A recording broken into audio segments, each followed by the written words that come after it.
क्या हुआ माँ? कुछ नहीं, तुम लोग पढ़ाई करो। हाँ माँ, हमारी गर्मियों की छुट्टियां आने वाली है, आप हमें बाबूजी के पास शहर लेके जाओगे? नहीं बेटा, इस बार हम लोग नहीं जा पाएंगे। हाँ पर क्यों नहीं माँ? आपने तो बोला था कि हम बाबूजी से मिलने शहर जाएंगे। अरे काहे झूठा दिलासा दे रही हो इन बच्चे को? पता काहे नहीं देते कि इनका बाबा वापस नहीं आने वाला? जी, आपको जो कुछ भी कहना है हमसे कहिए। काहे बच्चों के दिमाग में उल्टा सीधा भर रहे हैं? अरे तुमको तो कछु कहना ही बेकार है। जाने वाला तो चला गया और तुम सबका बोझ हमरे मत्थे मर गया। खिलाओ पिलाओ भी, ऊपर से पढ़ाई लिखाई का खर्चा भी। सुन लो तुम लोग, अब से तुम दोनों में से कोई स्कूल नहीं जाएगा। रमा, तुम्हें मना किया है ना, इनको तंग मत किया करो। चलो भीतर, भीतर चलो। सुलेखा, तुम इसकी बातों का बुरा मत माना करो। मैं हूं ना, सब देख लूंगा। बच्चों तुम बैठो, पढ़ाई करो, चलो।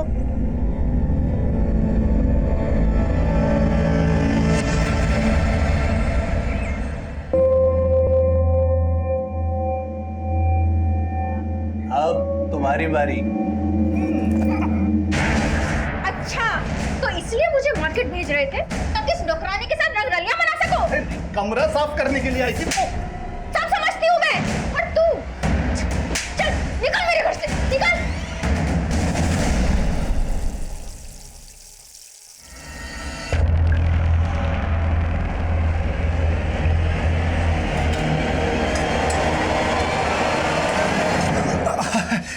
अरे छुटकी और गुड्डी कहाँ है? जो स्कूल गए। फिर क्या सोचा है जिंदगी के बारे में? मेरा मतलब अकेली रहती हो, पति के बिना अच्छा नहीं लगता होगा ना। अब देखो तुम्हारी बिटिया का पालन पोषण कर रहे हैं, उसके बदले में कुछ तो चाहिए ना।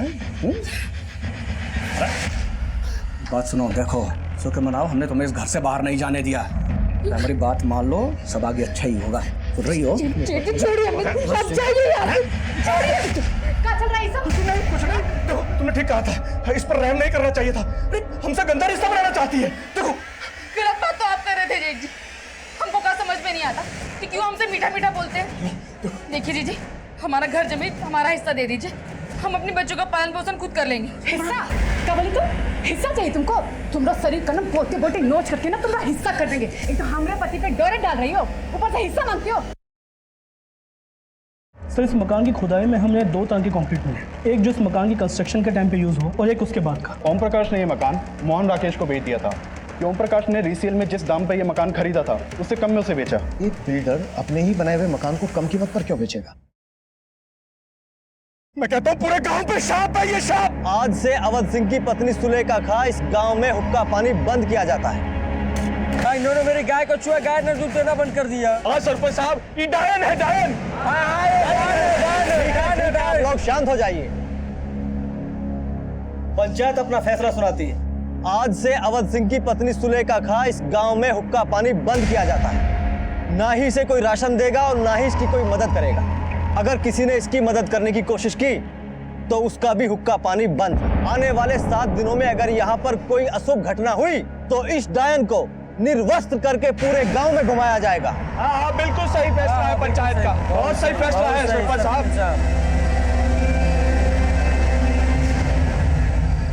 माँ, बहुत भूख लगी है। माँ, तुम लोग बैठो, मैं भी आती हूँ।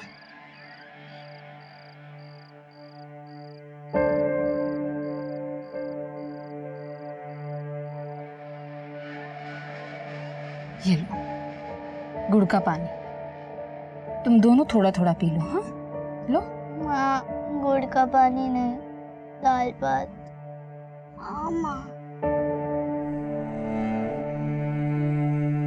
कहाँ से लाऊं तुम लोगों के लिए दाल भात?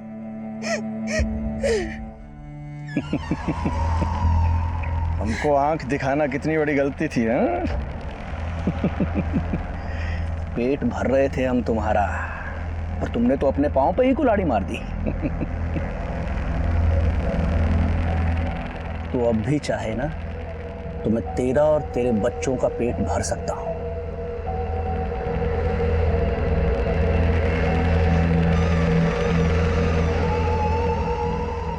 गुड्डी छुटकी, ये लो और अंदर जाओ।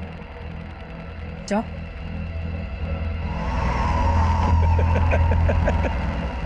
अरे वाह, तू तो बहुत जल्दी मान गई है।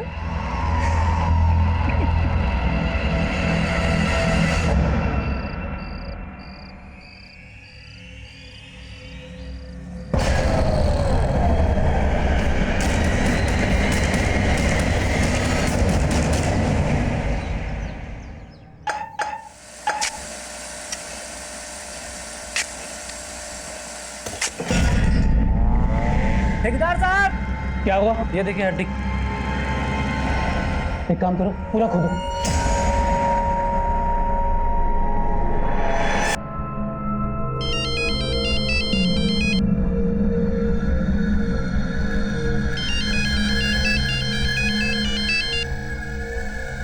क्या हुआ?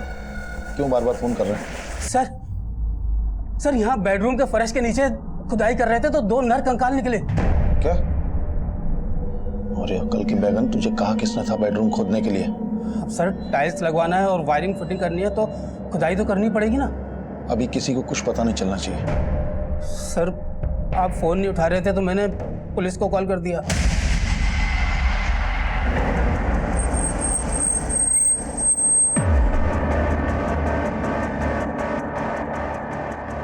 सर अंदर क्या हुआ है हमें जानना है। सर प्लीज बात करने दीजिए सर। रास्ता दीजिए। बात करनी है sir. Please sir please excuse me. No question, no question. Please answer दीजिए।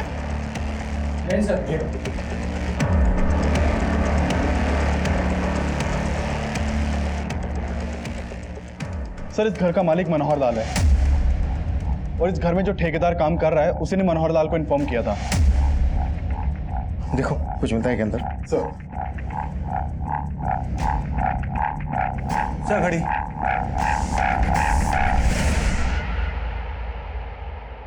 चौदह तारीख। सर ये देखिए, ये खाली गिफ्ट रैपर मिला है। इस रैपर पर हैप्पी वैलेंटाइन डे लिखा है। घड़ी में है 14 तारीख, मतलब घड़ी 14 तारीख को बंद हुई। इसका मतलब यह है कि ये कंकाल किसी कपल के होंगे। शायद इन्हें 14 फरवरी वैलेंटाइन डे के दिन दफनाया गया होगा। सर सच में हमें कुछ नहीं पता कंकालों के बारे में। सर 2 साल से इस घर में रह रहे हैं हम, तो सोचा रिनोवेट करवा देते हैं। उनको क्या मालूम था कि कंकाल निकल आएंगे यहाँ पे। और कौन कौन रहता है इस घर में? अकेले रहते हैं हम।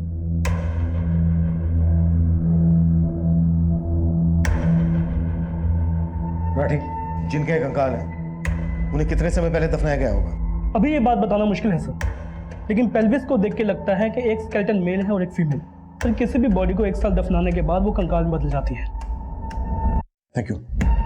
राना, इस मनोहर लाल की कुंडली निकालो।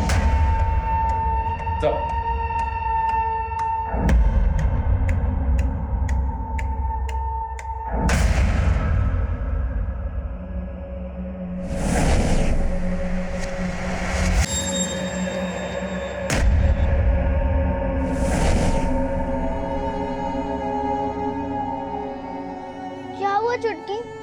संभालो, हम हैं ना।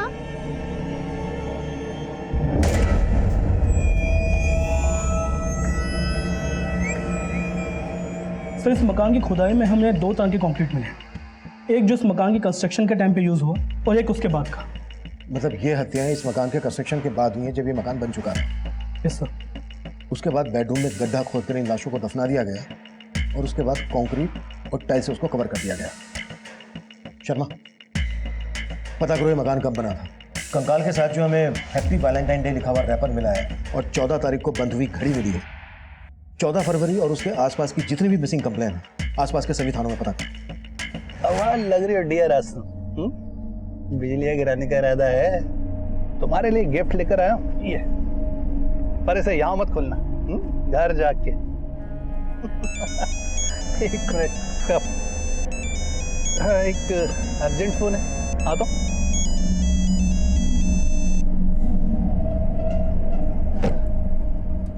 हाँ डियर, बोलो। पहले तुम बताओ कि तुम किस डियर के साथ हो। क्या बात कर रही हो तुम? अरे जरूरी मीटिंग में हो भाई। अच्छा, और मैं तुम्हारे ऑफिस में तुम्हारे मैनेजर के सामने खड़ी हूँ। अब तुम मुझे बताओ कि तुम्हारी किस लड़की के साथ मीटिंग चल रही है? अरे कैसी वो क्या? अगर 15 मिनट में तुम घर नहीं पहुंचे तो वहीं आकर तुम्हें और उस लड़की को जान से मार डालूंगी, समझे? अरे क्या मनोहर की वाइफ रीमा गायब है? हाँ सर, 1.5 साल पहले तक तो रीमा का मनोहर जी के साथ ही रहती थी, पर अचानक फिर वो गायब हो गई। और जब भी हम मनोहर जी से इस बारे में पूछते थे तो वो टाल देते थे। क्या वजह हो सकती है? मनोहर का और उसकी बीवी का आपस में कोई झगड़ा? सर, दोनों में लड़ाई झगड़ा तो बहुत होता है। कई बार मैंने खुद उनको लड़ते हुए देखा था। सर, मैंने रीमा को बोला भी था कि वो जाके पुलिस में शिकायत कर दे, पर उसने मेरी सुनी नहीं। फिर उसके 1 हफ्ता बाद से वो दिखी नहीं, और उसके जाने के बाद ही उसके घर में एक औरत का आना जाना शुरू हो गया। कौन थी वो औरत? शायद उसके ऑफिस की होगी।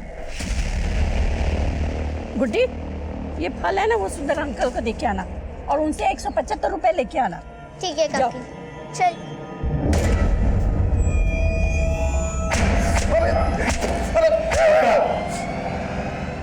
चल मजा शुरू। सर जरूर आपके किसी ने कान भरे हैं सर। हमने अपनी बीवी को मारा ही नहीं है सर, वो खुद हमें छोड़ के चली गई। आजकल कहाँ है रीमा? सर हमको मालूम नहीं सर। तेरी पूरी पोल पट्टी खुल गई है। धोखा दे रहा था ना अपनी बीवी को। सर आप जिस औरत की बात कर रहे हैं वो हमारी कलीग थी सर, मीनाक्षी। हम और वो अच्छे दोस्त हैं सर। धोखा तो हमारी बीवी ने हमको दिया है सर। हमारे ऑफिस में एक हमारे जूनियर रोहन के साथ उसका चक्कर चल रहा था सर।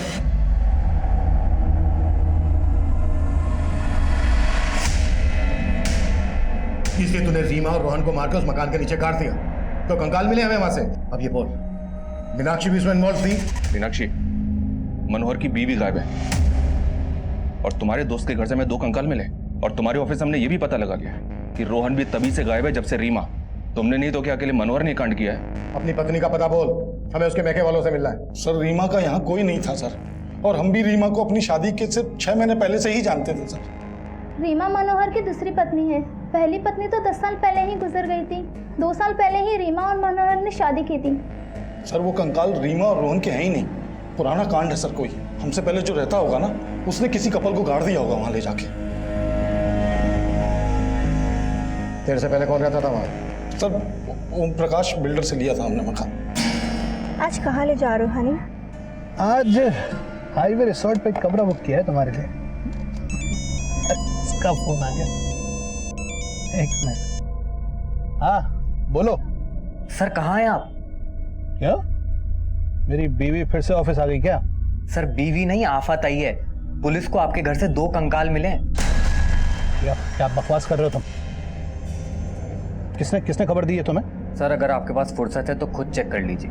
टीवी, अखबार, सोशल मीडिया सब में खबर चल रही है।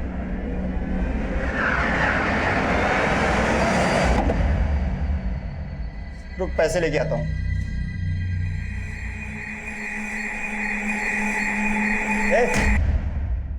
चोरी करने का इरादा है? नहीं अंकल। अंकल की बच्ची, बताओ तेरे मालकिन को। मैंने तुम पे भरोसा किया और मुझे ये क्या सुनने को मिल रहा है? तुम चोरी कर रही थी? नहीं काकी। मैं कम इन सर? यस कम इन। सर मैं रजिस्ट्रार ऑफिस में रजिस्ट्रार से मिला था, तो पता चला कि वो मकान 10 साल पहले बनाया गया था, और सबसे पहले वो मकान ओम प्रकाश नाम के बिल्डर ने बनाया था। सर ये ओम प्रकाश, सर ओम प्रकाश ने ये मकान मोहन राकेश को बेच दिया था, और फिर 1 साल बाद इसने मोहन राकेश मकान वापस बेच दिया मनोहर लाल को। उसे गौर करने वाली बात यह है कि ओम प्रकाश ने रीसेल में जिस दाम पर यह मकान खरीदा था उससे कम में उसे बेचा। एक बिल्डर अपने ही बनाए हुए मकान को कम कीमत पर क्यों बेचेगा?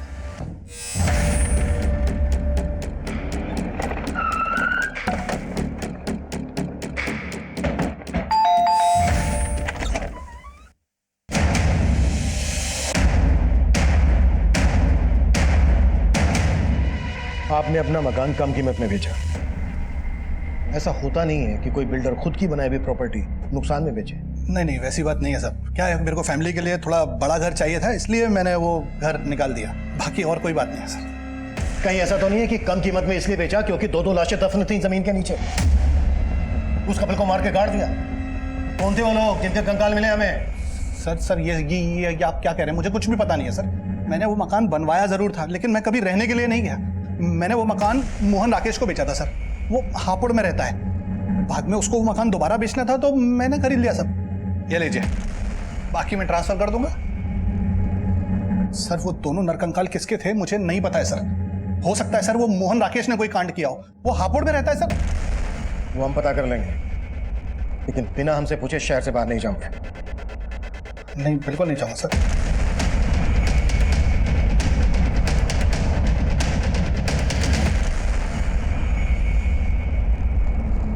अच्छे से छिलना, वो छोटा छोटा काटना, ध्यान से, जल्दी कर।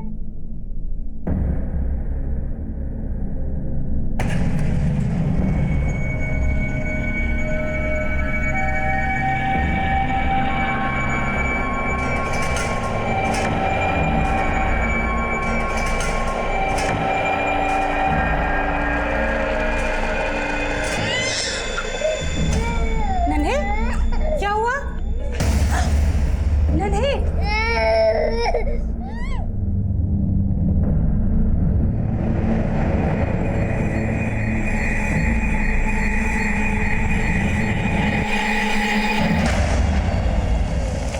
सर वो घर मैंने 2010 में खरीदा था, फिर मेरा मुंबई में ट्रांसफर हो गया।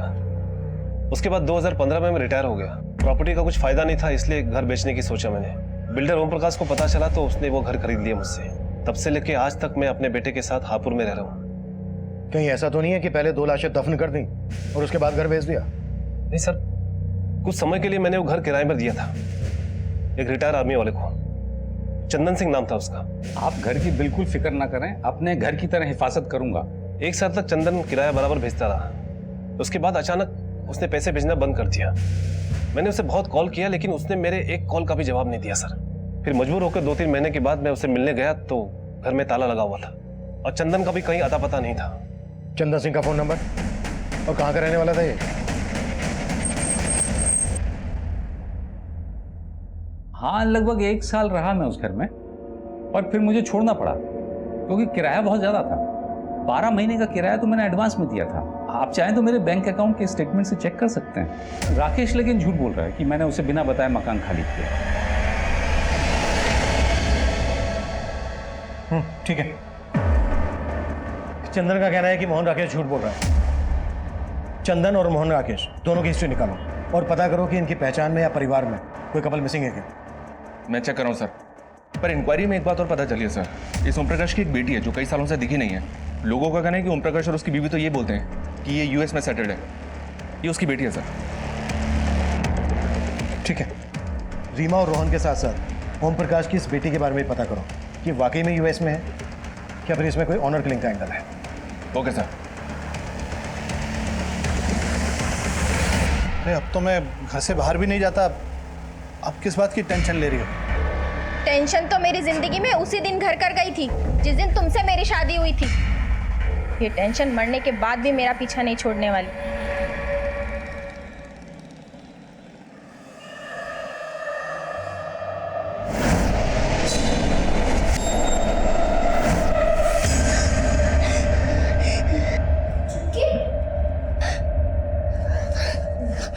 क्या हुआ चुटकी? फिर से वही सपना देखो? चुटकी चुप हो जा। चुटकी कुछ नहीं हुआ।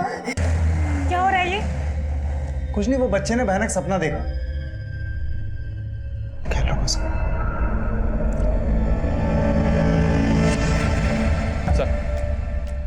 सर मैंने पता किया, ओम प्रकाश की बेटी वाकई में यूएस में सेटल्ड है। लेकिन सर एक मिसिंग कपल मिला है जिसका कनेक्शन ओम प्रकाश के साथ है। इस ओम प्रकाश ने एक बार नगर पालिका के एग्जीक्यूटिव इंजीनियर को जान से मारने की धमकी दी थी। ये देखिए सर, ये वो इंजीनियर है, इसका नाम प्रताप है। इसने एफआईआर भी करवाई थी, लेकिन एफआईआर के चंद दिनों बाद ही प्रताप और उसकी पत्नी प्रीति दोनों लापता हो गए और उस केस का प्राइम सस्पेक्ट ये ओम प्रकाश ही था।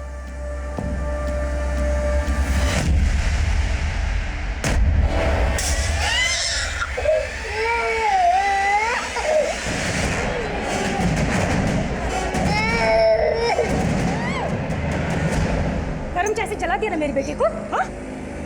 अब बताती हूँ मुझे जलन क्या होती है। चल बताती हूँ। हाँ? जलाया ना मेरी बेटी को, जलाया ना। अब देख।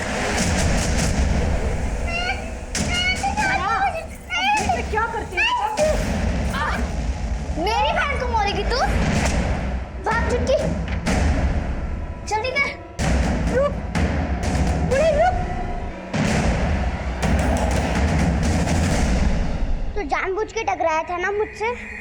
सच में जला दूं? देखो, अगर नन्ही के साथ कुछ किया ना तो मैं तुम दोनों को अंदर करवा दूंगी।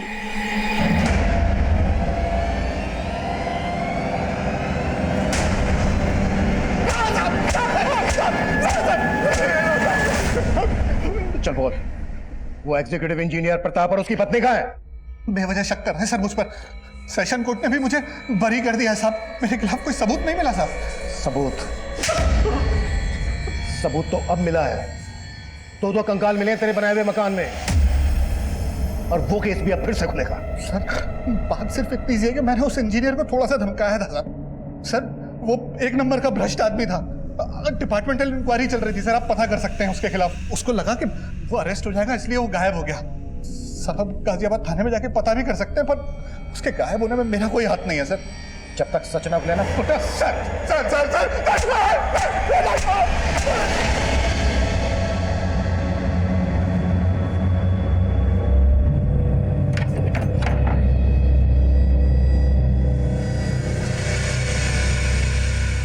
नन्हे बेटा, क्या हुआ बेटा? हाँ नन्हे, क्या हुआ बेटा? लक्ष्मी, लक्ष्मी, लक्ष्मी, लक्ष्मी, क्या है ये सब?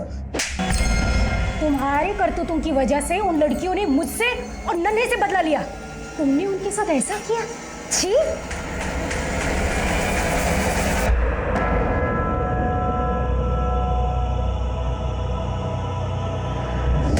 ए, रुको!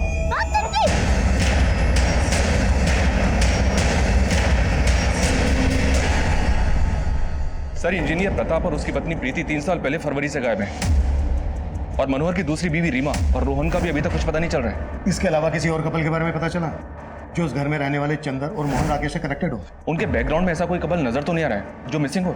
माना रीमा, रोहन, प्रीति, प्रताप नहीं मिल रहे हैं, लेकिन जब तक फोरेंसिक रिपोर्ट नहीं आ जाती तब तक हमें हर पॉसिबिलिटीज पर काम करना है। ये केस बिल्कुल भी आसान नहीं था, और तब हमारी मुसीबतें और भी बढ़ने वाली थी। जो कपल गायब थे, इसके लिए उन कंकालों की फोरेंसिक रिपोर्ट इसमें हमारी कोई खास मदद नहीं करने वाली थी। मनोहर लाल और ओम प्रकाश को कोर्ट ने जमानत दे दी थी। रीमा, रोहन और प्रीति प्रताप के अलावा एक और कपल हमारी फहरिस्त में जुड़ने वाला था। सर, ये विजय, ये इस एरिया में 7 साल से रह रहा है। बोलो विजय। साहब, यहाँ पास में फैक्ट्री है, वहाँ काम करता था वो मुझे दिखा था एक बार यहाँ। अरे जितेंद्र, तू यहाँ? विजय, अरे इधर कुछ काम था, चल मिलते हैं। चल ठीक है, बाय। साहब, तब उसको मैंने चंदन अंकल घर आते हुए देखा था। उस मेड ने दरवाजा खोला था। थैंक्स विजय। क्या तुम वो फैक्ट्री हमें बता सकते हो जहाँ जितेंद्र काम करता था? जी, यही पास में है। जी हाँ, मैं जब वहाँ रहता था तो एक मेड कुछ दिन के लिए मेरे यहाँ काम करने आया करती थी, लेकिन मैं किसी जितेंद्र को नहीं जानता। मुझे तो ये भी नहीं पता कि कोई जितेंद्र नाम का आदमी उस मेड से मिलने आया करता था। अब कहाँ है वो मेड? मुझे इस बारे में नहीं पता सर। उसने सिर्फ 6-7 दिन मेरे यहाँ काम किया था, मुझे तो अब उसका नाम तक याद नहीं है। कोई 6-7 दिन के लिए मेड तो रखता नहीं। कहीं ऐसा तो नहीं है कि वो आपकी मेड नहीं कोई और थी जिसका जितेंद्र के साथ अफेयर था? जितेंद्र भी 2 साल से गायब है, कहीं वो दोनों कंकाल इन्हीं दोनों के तो नहीं? अरे सर, कैसी बात कर रहे हैं आप? उस दौरान मुझे एक मेड की ज़रूरत थी, इसलिए मैंने आसपास के लोगों को बोला था, और वो खुद काम मांगने आई थी मेरे पास। आपको काम वाले बाई की ज़रूरत थी? हाँ हाँ जी, मैं घर के सारे काम करती हूँ, आप मुझे रख लीजिए। सर, उसने सिर्फ 6-7 दिन काम किया था, उसके बाद अचानक आना बंद कर दिया। मुझे लगा शायद उसको काम जमा नहीं होगा। शिवजी सर, मैं उस फैक्ट्री के मैनेजर से मिला। उसने बताया कि 2 साल पहले जितेंद्र ने अचानक से फैक्ट्री आना बंद कर दिया था।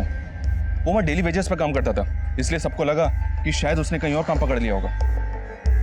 सर, जितेंद्र के कोवर्कर ने बताया कि उसका मंजरी नाम की एक लड़की के साथ अफेयर था जो उससे मिलने के लिए फैक्ट्री में आती थी। सर, ये मंजरी वही मेड हो सकती है जिसको विजय ने चंदन के घर देखा था। फैक्ट्री से जितेंद्र का नंबर मिला? मिला तो है, लेकिन बंद है। उस नंबर के कॉल रिकॉर्ड चेक लो और पता करो कि वो नंबर कौन से एड्रेस पर रजिस्टर्ड है। Right sir.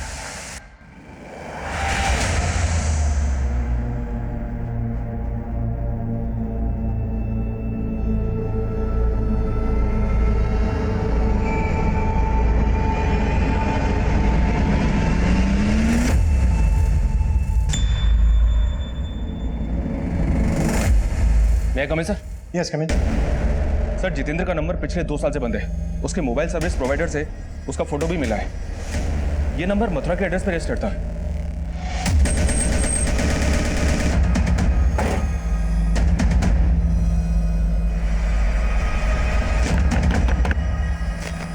जितेंद्र जी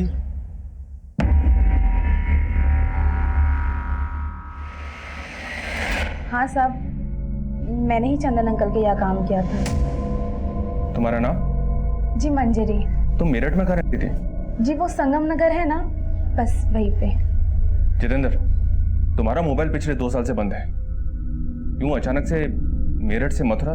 सर मैं मंजरी से शादी करना चाहता था, लेकिन वहाँ रहने तक का ठिकाना नहीं था, तो इसलिए हमने सोचा गांव आकर खेतीबाड़ी करेंगे, इसीलिए वो फ़ोन बंद कर दिया साहब। लेकिन आप ये क्यों पूछ रहे साहब? दरअसल मंजरी जिस घर में काम करती थी उस घर में हमें 2 कंकाल मिले। हम ये पता लगाने की कोशिश कर रहे हैं कि वहां किस कपल का मर्डर हुआ था। अच्छा मंजरी, जब तुम उस घर में काम कर रही थी कभी तुमने कुछ ऐसा देखा जो तुम्हें अजीब लगा? कभी ऐसा महसूस किया तुमने? जी ऐसा तो कभी कुछ नहीं, मैंने वहाँ कुछ वक्त के लिए ही काम किया था। सर वो कंकाल या सीमा रोहन के हैं या प्रीति प्रताप के? क्योंकि उन दोनों कपल्स के बारे में कोई लीड नहीं मिल रही है। पॉसिबिलिटी तो फिलहाल यही दिख रही है। ठीक है, जैसे कुछ और पता चलता है अपडेट में बोलो। सर उन दोनों कंकालों की फोरेंसिक रिपोर्ट आ गई है।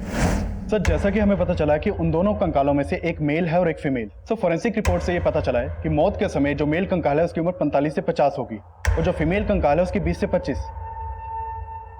इसका मतलब दोनों की उम्र में काफी फर्क था। जी सर। और सर ये जो मेल कंकाल है उसके स्कल पे कुछ क्रैक्स हैं। ये दोनों लाशें लगभग 2 साल पुरानी हैं। इसका मतलब वो कंकाल इंजीनियर पति पत्नी के तो नहीं हो सकते। मनोहर की पत्नी उम्र में मनोहर से काफी छोटी थी और मनोहर का कलीग रोहन अब से 2 साल पहले लगभग 45 साल का था। इसका मतलब वो कपल रोहन और रीमा हो सकते हैं।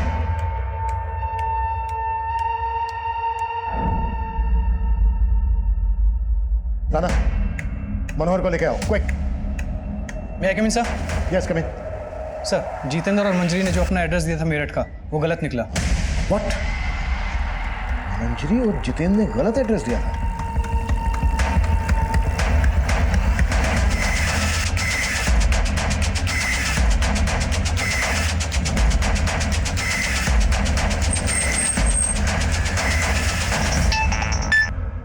हेलो सर मनोहर गायब है, ना ऑफिस में है ना घर में है और अपना फोन भी बंद कर रखा उसने।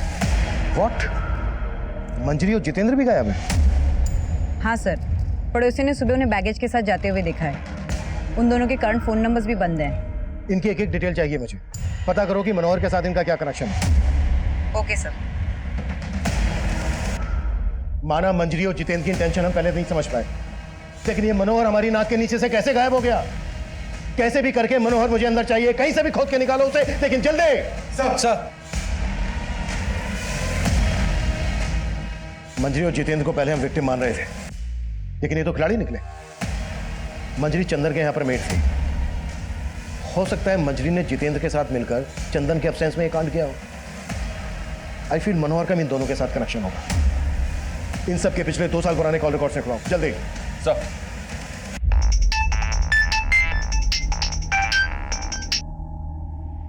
हेलो सर, जितेंद्र के पड़ोसियों से पूछताछ की तो पता चला कि मंजरी यूपी के सिकंदरपुर गांव की थी।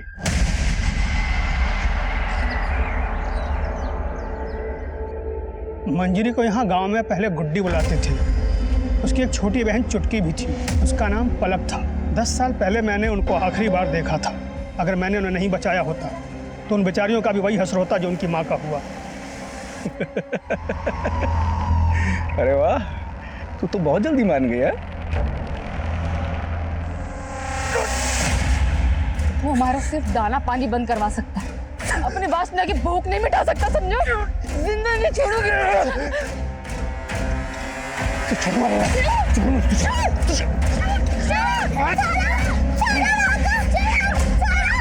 छोड़ मेरे बच्चों।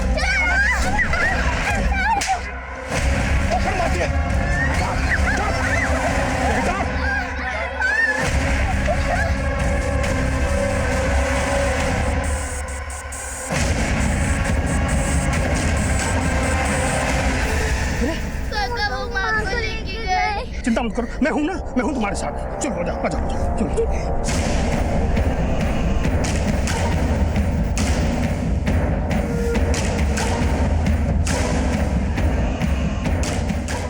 मैंने उन्हें उस वक्त तो भगा दिया था। क्या उनकी माँ को गांव वालों ने मार दिया? नहीं साहब, गांव वालों ने नहीं, प्रेम ने अपने कुछ साथियों के साथ मिलकर सुलेखा को मार डाला।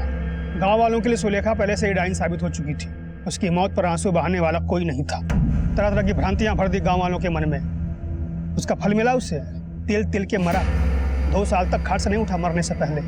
लेकिन मंजरी किसी जितेंद्र नाम के लड़के के साथ शादी करके रह रही थी मथुरा में। वो तो मुझे नहीं मालूम साहब। और उनके पिता? अवध सिंह, वो मेरठ में रहते हैं। वहाँ उन्होंने किसी और औरत के साथ शादी करके घर बसा लिया। मेरठ में जहाँ रहते हैं उनका पता दीजिए।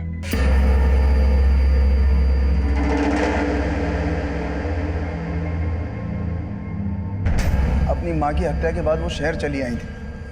उन्हें तो ये भी नहीं मालूम था कि मैं यहाँ रहता था। उनके पास मेरा एक फोटो था बस। फिर एक फल बेचने वाली औरत की मदद से उन्होंने मेरा पता लगा लिया। ये मेरी सेकंड वाइफ है, लक्ष्मी। मैंने इन्हें भी नहीं बताया था कि मैं पहले से शादीशुदा था। मैं उन दोनों को घर में नौकरानी बना कर ले आया था और वो ये बर्दाश्त नहीं कर पाए कि उनकी माँ का हक मैंने लक्ष्मी को दिया और उनका हक नन्हे को। फिर एक दिन गुस्से में उन्होंने लक्ष्मी को सब कुछ बता दिया। दरवाजा खोल। तुम ही हो कारण जिसकी वजह से हमारे बाबूजी ने हमारी माँ को छोड़ा था। क्या? ये क्या कह रही हो तुम? हाँ, वो सिर्फ नन्हे के नहीं, वो हमारे भी बाबूजी है।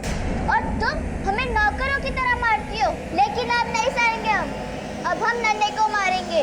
प्लीज मेरी बात सुन। इसमें नन्हे की क्या गलती है? मैं तो खुद भी नहीं जानती थी कि वो तुम्हारी भी बाबूजी है। प्लीज बेटा, नन्हे के साथ कुछ मत करना। वो दोनों पिघल गई थी। कसूर उनका नहीं, इनका था। मैंने तो फिर भी इनको माफ कर दिया, लेकिन वो शायद कभी इनको नहीं माफ करेंगे। इस वक्त कहाँ हैं दोनों बहनें? सर वो तो उसी दिन चली गई थी और उसके बाद लौट के घर वापस नहीं आई। कहीं ऐसा तो नहीं है कि आप जानते हैं मंजरी कहाँ है और जानबूझकर हमें नहीं बता रहे हैं? सर हमें कुछ नहीं पता। हम सच में आपसे कुछ नहीं छुपा रहे। सर उस फ्रूट बेचने वाली को गुजरे भी सालों हो चुके हैं जब पलक और मंजरी काम करती थी। ना तो जितेंद्र का कुछ पता चल रहा है और ना ही मनोहर के बारे में कोई लीड मिल रही है। मैं coming sir? Yes coming.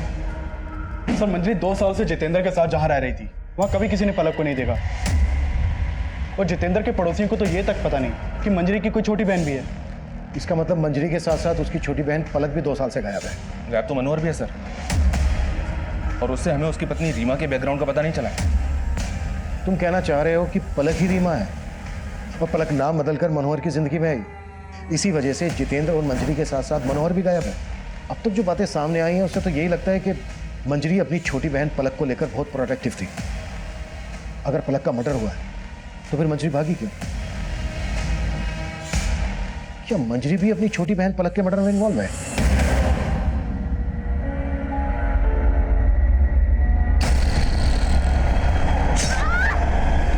Sir हमने मनोहर, चंदन, जितेंद्र और मंजरी के 2 साल पुराने कॉल रिकॉर्ड्स निकाले।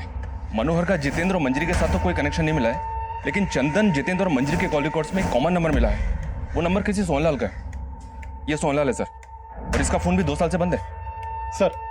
सर मंजरी के ऊपर कोसी हाईवे के पास रुद्रनगर में जानलेवा हमला हुआ है और कोसी पुलिस ने मंजरी की फोटो सारे थानों में सर्कुलेट कर दी है। सर जिस वक्त मंजरी के ऊपर हमला हुआ उसका बच्चा भी उसके साथ था। सर एक आई विटनेस ने जितेंद्र को मंजरी के ऊपर हमला करते हुए देखा था। सर मंजरी जिंदा है और उसका इलाज चल रहा है और कोसी पुलिस जितेंद्र को कोसी में सब जगह ढूंढ रही है। देख, अब अगर कुछ भी छुपाया ना तो हमारे हाथ चलेंगे। ये सोहनलाल कौन है? और ये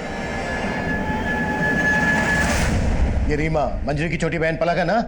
नहीं सर, ये पलक नहीं है। सर कोसी पुलिस ने जितेंद्र को अरेस्ट कर लिया है।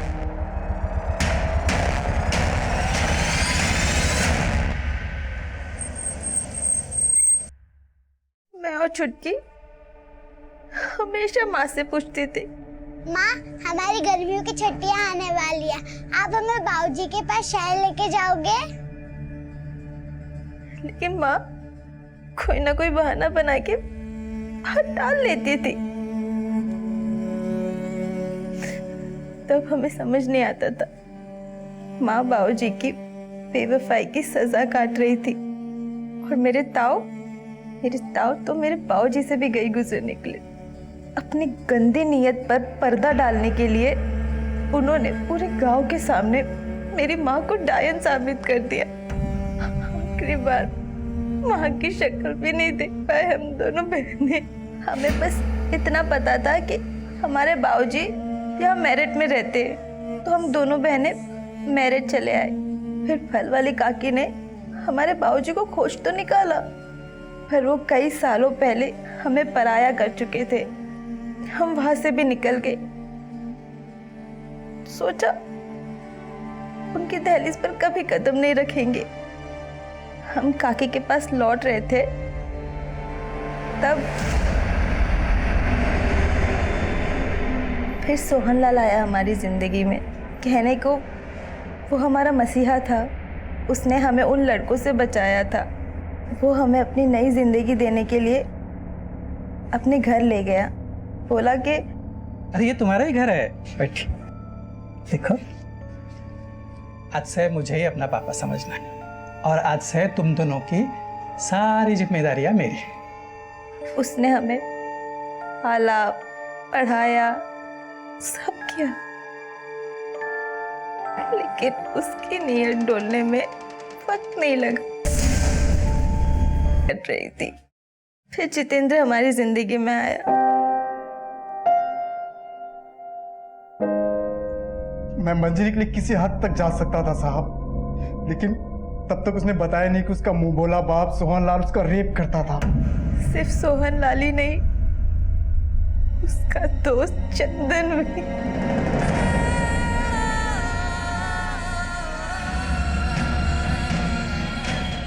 उस दिन वैलेंटाइन डे पे मंजरी चंदन के घर पे थी। मैं वहां उसको विश करने गया था साहब। Happy Valentine day. Thank you.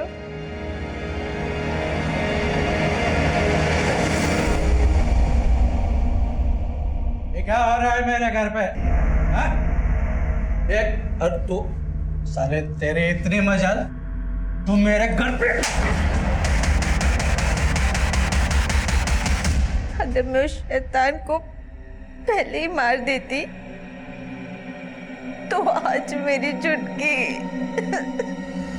साहब मैं बहुत घबरा गया था। मेरे चटके। जितेंद्र ने मंजरी के लिए और मैंने अपने लिए लाश वहीं गाड़ने का फैसला किया।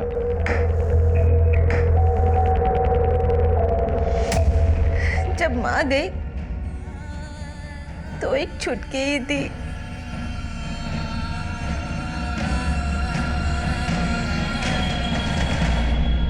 जिससे लिपट कर रो सकती थी, लेकिन अब वो चली गई है तो कोई नहीं है। जितेंद्र भी नहीं। मंजरी से शादी तो कर ली, लेकिन सहन नहीं कर पाया कि मेरे और मंजरी के बीच सोहनलाल मरा ही नहीं था। वो मेरा बच्चा नहीं था, वो सोहनलाल का बच्चा था साहब। और जब आप हमसे मिलकर गए तो मंजरी काफी डर गई थी। पुलिस हम तक पहुंच गई है जितेंद्र। अब हम और नहीं भाग सकते हैं। मैं पुलिस को जाके सब सच बता देती हूँ।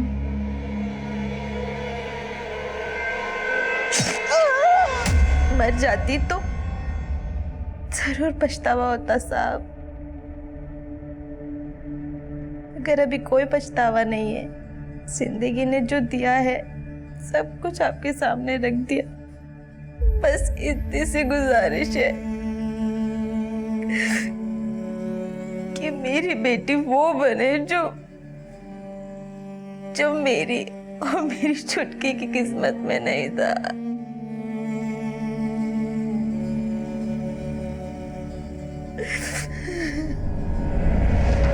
सोहनलाल एक लंबे अरसे से मंजरी के साथ रेप कर रहा था। जिस दिन से इस अन्याय की शुरुआत हुई, तभी यह अपराध अपनी दस्तक दे चुका था। अगर मंजरी पहले ही हिम्मत करके मदद मांगने हमारे पास आई होती, तो शायद उसे न पलक के लिए अफसोस होता, न अपनी बेटी के भविष्य के लिए। चंदन और सोहनलाल जैसे लोगों के लिए मौत की सजा भी कम है, लेकिन इस केस की विडंबना यह है कि सोहनलाल की मौत के लिए मंजरी को सजा भुगतनी पड़ेगी। वो 2 कंकाल उस घर से मिलने के बाद हमारे सामने और भी 2 केसेस के गड़े मुर्दे खुले। रीमा रोहन और प्रीति प्रताप, इनका गायब होना आज भी रहस्य बना हुआ है। मनोहर लाल और ओम प्रकाश अब भी इन केसेस में हमारे सस्पेक्ट हैं। अब मैं सीनियर इंस्पेक्टर अभिमन्यु जिंदल आप लोगों से विदा लेता हूं। आपसे फिर मुलाकात होगी एक नए केस के साथ। स्वस्थ रहिए, सतर्क रहिए और देखते रहिए क्राइम पेट्रोल 10 तक। मकसद बताना नहीं, बचाना।